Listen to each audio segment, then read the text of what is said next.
मैंने सिर्फ एक बात कही, गांधी हमारे हैं, सावरकर आपके। क्या इसमें कोई गलत बात कही मैंने? क्या सावरकर आपके नहीं है? क्या आपने उनको उठा के फेंक दिया? वीर सावरकर, इनका देश की आज़ादी में बहुत बड़ा योगदान रहा है, लेकिन कुछ लोगों को लगता है कि सावरकर जी ने देश विरोधी काम किए थे, क्योंकि सावरकर जी का नाम गांधी जी की हत्या में आया था और सावरकर जी का नेहरू और गांधी जी की विचारधारा से हमेशा मतभेद रहे थे।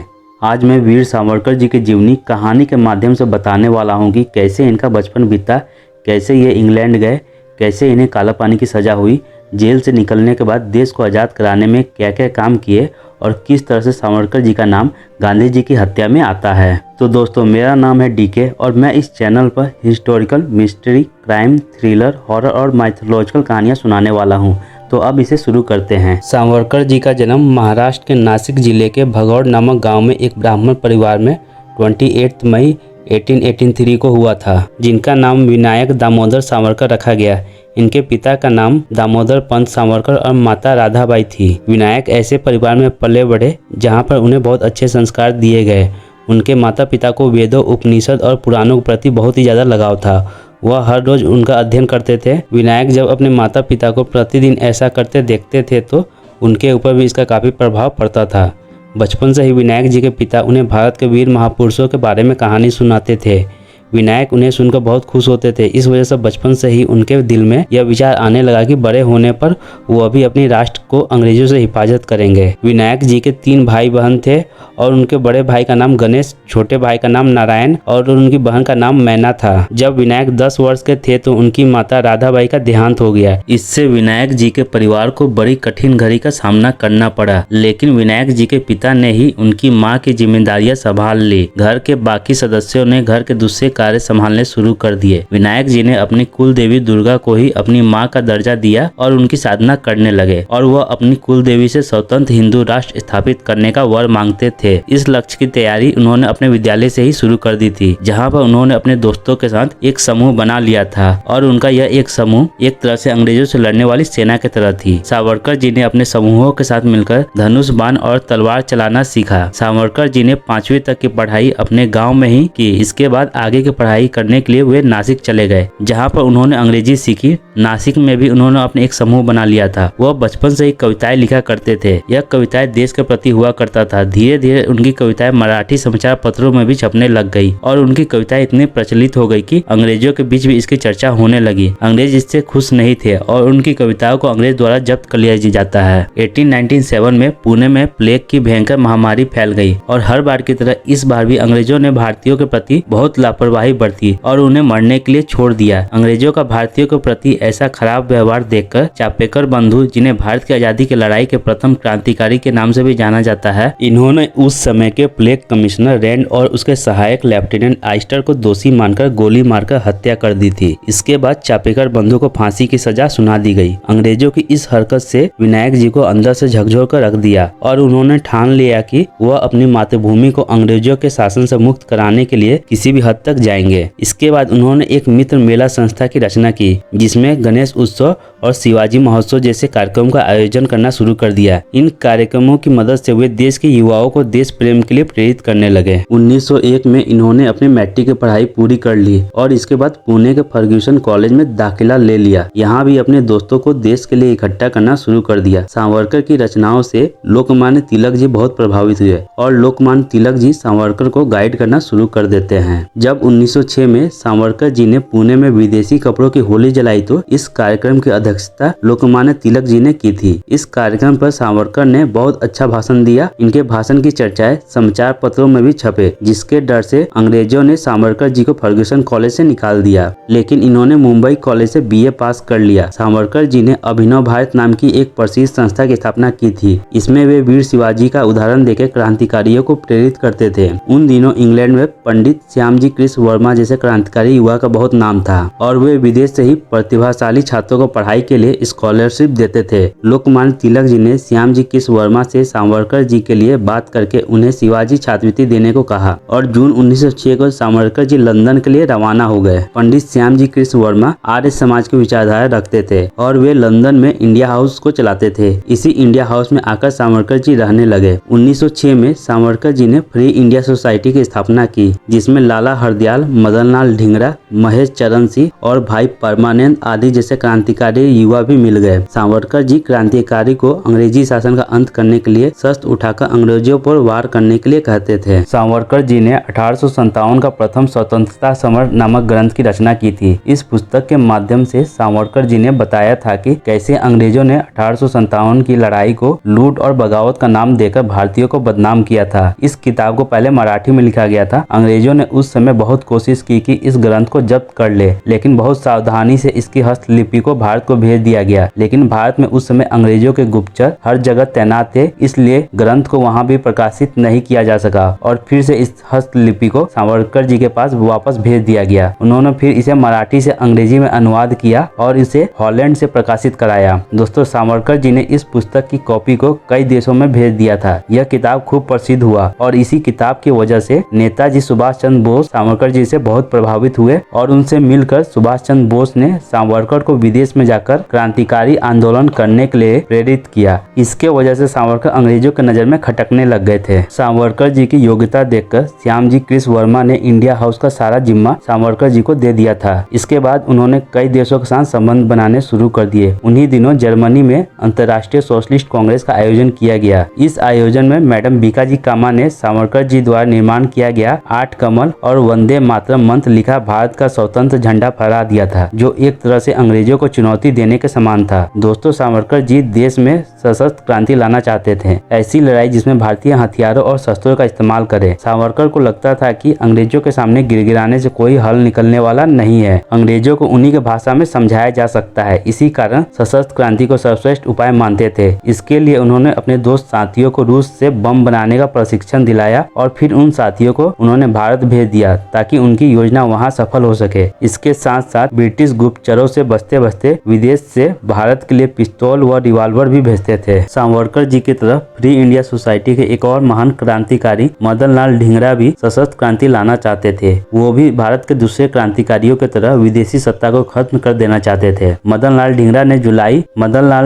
जुलाई 1909 में लंदन के इंपीरियल इंस्टीट्यूट के जहांगीर हॉल में कर्जन वाइली, जो कि ब्रिटिश इंडियन आर्मी ऑफिसर थे, उनकी हत्या कर देते हैं। इस हादसे के बाद मदनलाल ढींगरा को अरेस्ट कर लिया जाता है। कर्जन वाइली के लिए एक शोक सभा रखा जाता है। इस सभा में मदनलाल ढींगरा द्वारा किए गए इस हत्या को गलत बताकर निंदा किया जाता है। इस सभा में सावरकर जी भी मौजूद रहते हैं, जो कि इस बात का विरोध करते हैं। इस पर एक अंग्रेज अधिकारी को उन पर बहुत गुस्सा आया और उसने सावरकर जी को मारा, जिससे उनकी आंख पर चोट आई और उससे खून बहने लग गया। यह सब देखकर सावरकर जी के एक देशभक्त साथी को बहुत गुस्सा आया और उसने अपनी लाठी से उस अंग्रेज अधिकारी का सिर फोड़ दिया। इस हंगामा की वजह से वह सभा बीच में ही रुक गई। जब मदनलाल ढींगरा को अदालत में कर्जन वाइली की हत्या के जुर्म में पेश किया गया, तब उन्होंने अदालत के सामने अपनी बात रखी और कहा कि वह मानते हैं कि उन्होंने उस अंग्रेज को मारा, क्योंकि यह लोग हम हिंदुस्तानियों से बहुत बुरा व्यवहार करते हैं और देशभक्तों को फांसी की सजा सुना देते हैं और काला पानी भेज देते हैं, और मैं इस बात का बदला लेना चाहता था। 17 अगस्त 1909 के दिन मदनलाल ढींगरा जी को फांसी पर लटका दिया गया। सावरकर जी सशस्त्र क्रांति के लिए भारत में बहुत सारे युवाओं को शस्त्र उपलब्ध कराए। उनमें से एक युवा क्रांतिकारी 16 वर्ष के थे, जिनका नाम था अनंत लक्ष्मण। इन्होंने 1909 में नासिक के जिला अधिकारी जैक्सन की उन्हीं के विदाई समारोह में गोली मारकर हत्या कर दी। अंग्रेजों ने इसे भी फांसी के फंदे पर लटका दिया। सावरकर जी के बड़े भाई श्री गणेश दामोदर सावरकर ने लघु अभिनव भारत मेरा नामक देशभक्ति पर एक पुस्तक लिखी। अंग्रेजों ने उन्हें पुस्तक के प्रकाशन के अपराध में गिरफ्तार कर 20 वर्ष के लिए जेल में डाल दिया और अपने निर्णय में कहा कि इस पुस्तक में उन्होंने हिंदू देवी देवताओं और शिवाजी का नाम लेकर अंग्रेजी सरकार के खिलाफ युद्ध का माहौल बना दिया है। इतना ही नहीं,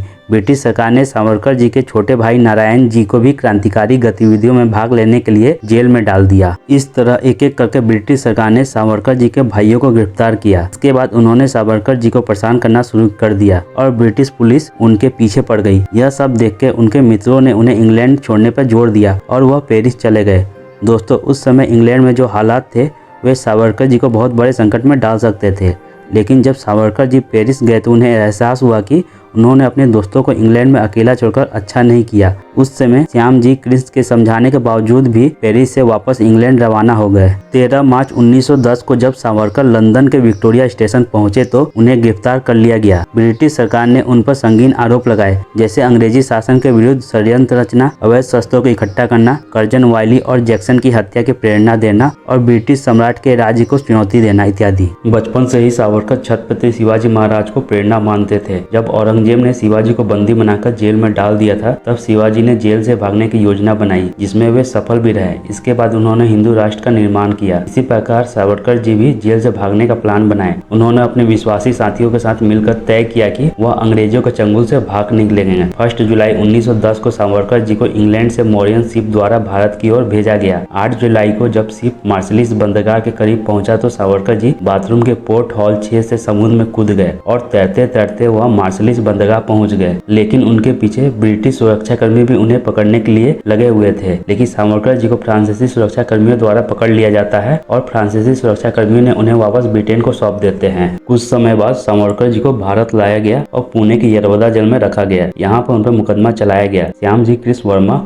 और मैडम कामा ने सावरकर जी का पक्ष रखने के लिए एडवोकेट अपॉइंट किया। कोर्ट ने उन पर 2 चार्ज लगाए। पहला कि उन्होंने 36 व्यक्तियों के साथ मिलकर ब्रिटिश सम्राट के विरुद्ध षड्यंत्र रचा और दूसरा चार्ज था कि उन्होंने कलेक्टर जैक्सन की हत्या की प्रेरणा दी। 6 अक्टूबर 1910 से इस मुकदमे की सुनवाई शुरू हो गई। इस मुकदमे के दौरान सरकारी गवाहों और सूचना देने वालों से यह सिद्ध करने की कोशिश की गई कि भारत में जितनी भी सरकारी अधिकारियों की हत्याएं हुई है और जितनी भी सशस्त्र गतिविधियां चल रही है, उन सब के पीछे सावरकर जी का हाथ है। लेकिन सावरकर ने कहा कि बेईमान और बेकार अदालत के सामने मैं अपने पक्ष में कुछ भी कहकर अपना समय बर्बाद नहीं करना चाहता। सावरकर जी के ये कहने के बाद अदालत ने अपनी सजा सुना दी, जिसमें उनकी सारी संपत्ति जब्त कर ली गई और सावरकर जी को काला पानी की सजा अर्थात अंडमान निकोबार जेल की सजा सुनाई गई। दोस्तों, अंडमान की सेल्युलर जेल, जिसे काला पानी के नाम से भी जाना जाता है, काला पानी शब्द का मतलब मृत्यु के स्थान से है। यह जेल अंडमान निकोबार द्वीप की राजधानी पोर्ट ब्लेयर में बनी हुई है। अपने कारावास को लेकर सावरकर जी ने एक किताब लिखी थी जिसका नाम था मेरा आजीवन कारावास। उस किताब में उन्होंने अंग्रेजों द्वारा क्रांतिकारी पर किए गए क्रूर अत्याचारों के बारे में लिखे थे। इस किताब में उन्होंने यह भी बताया है कि जिन क्रांतिकारी युवा को यहाँ पर रखा जाता था, उन पर सबसे ज्यादा अत्याचार किए जाते थे। उन्हें यहाँ पर सबसे सख्त काम दिए जाते थे। ये कैदी कोल्हू चलाकर तेल में निकालते थे।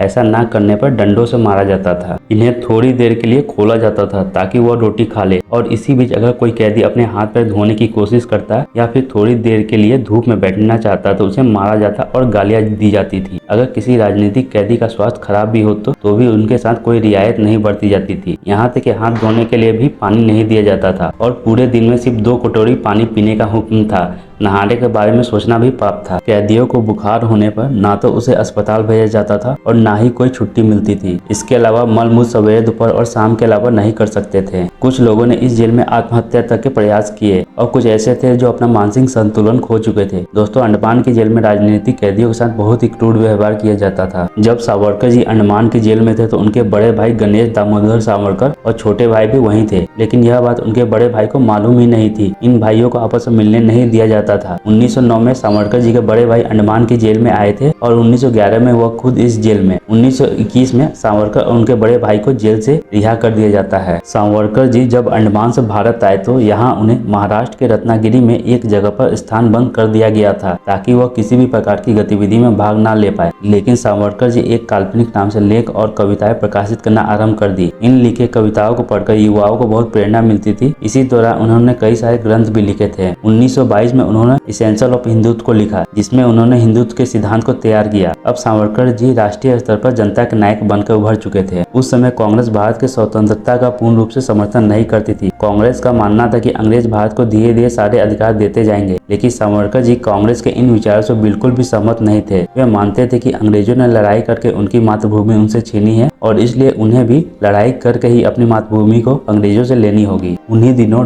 डॉक्टर केशव बलराम हेडगेवर राष्ट्रीय स्वयं सेवक संघ की स्थापना कर रहे थे। देश में लोग उन्हें बहुत सम्मान की नजरों से देखते थे और उनकी बुद्धि का लोहा भी मानते थे। इसी संघ की स्थापना से पहले सन 1925 में वे सावरकर जी से मिले और उन्होंने हिंदू संगठन को और ताकतवर बनाने के लिए उनको अपनी योजनाएं बताई। डॉक्टर केशव बलराम जी हिंदू समाज की संगठन शक्ति में राष्ट्र की उन्नति और देश की एकता को बनते हुए देखे थे और सावरकर जी का भी यही विश्वास विश्वास था। सावरकर जी हर हिंदू नवयुवक को देश का एक सशक्त सिपाही बनाना चाहते थे ताकि वे अपने देश के लिए मर मिटे। इसलिए सावरकर जी राष्ट्रीय स्वयंसेवक संघ यानी आरएसएस के काम को लेकर बहुत खुश थे। सावरकर जी रत्नागिरी से 1937 में रिहा हुए। इस दौरान काफी बड़े बड़े नेता उनसे मिलने आया करते थे। जैसे ही जेल से सावरकर जी की रिहाई हुई, वैसे ही भारत के राजनीतिक दलों में उन्हें अपने साथ शामिल करने की एक होड़ सी लग गई। कांग्रेस की तरफ से पंडित जवाहरलाल नेहरू जी और श्री राजगोपालाचारी ने उन्हें कांग्रेस के मंच पर लाने की बहुत कोशिश की, लेकिन कांग्रेस की नीतियों के बारे में सावरकर जी के शुरू से ही मतभेद रहे थे और उन्होंने कांग्रेस में शामिल होने से साफ मना कर दिया था। उसी समय हिंदू महासभा के नेता भाई परमानंद जी ने सावरकर जी से हिंदू महासभा के साथ आने के लिए अनुरोध किया। इन संगठन की नीतियों से सावरकर जी पहले से ही वाकिफ थे और सहमत भी। वह इस संगठन में खुशी खुशी शामिल हो गए। 25 मार्च 1942 को क्रिप्स मिशन भारत आया, जिसके मुख्य अधिकारी स्टेफोर्ड क्रिप्स थे और यह मिशन भारत के टुकड़े करके पाकिस्तान बनाने वाला प्रस्ताव था। कांग्रेस की तरफ से तेज बहादुर सप्रू ने कह दिया था कि ब्रिटिश भारत में सरकार की स्थापना करे। मुस्लिम लीग को यह बात पसंद नहीं आई